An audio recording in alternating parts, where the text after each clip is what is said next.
Revelation 1156. From the 2nd of November 1939. Boundary stone. Spiritual property. Spiritual wealth.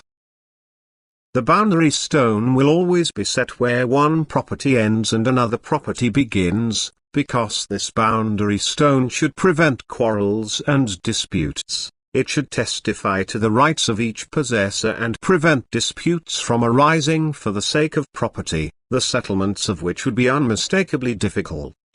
This marking of the border is in a certain sense a protection against encroachments on the property of the other, and thus man erects for himself a visible sign that other people respect the property. Who now wants to apply this example to the spiritual life of the earth's people? He must imagine for the first time that only the person who is eager to increase his spiritual knowledge can lay claim to possession.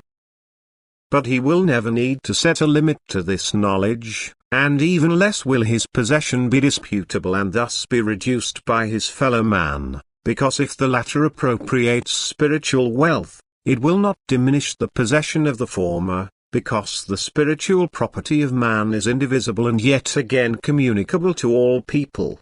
Each one can enrich himself with it without needing to take something from the other. It will again and again be desirable and appropriated and yet not be taken away from the giver. And therefore it is not necessary to anxiously set a marker which is to prevent the decrease of spiritual gift, because what once exists in spiritual good can never ever become a less.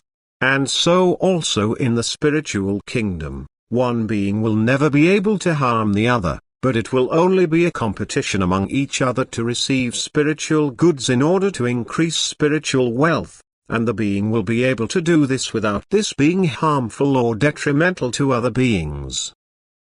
Thus the boundary stone is applicable as a security measure of the property only in the earthly life and therefore tool valid for the protection of earthly values, but regarding the spiritual, everything limiting would be invalid, and the being will always only want to give without divesting itself of its possession, provided that one has overcome all material desires and one's desire is only for spiritual wealth.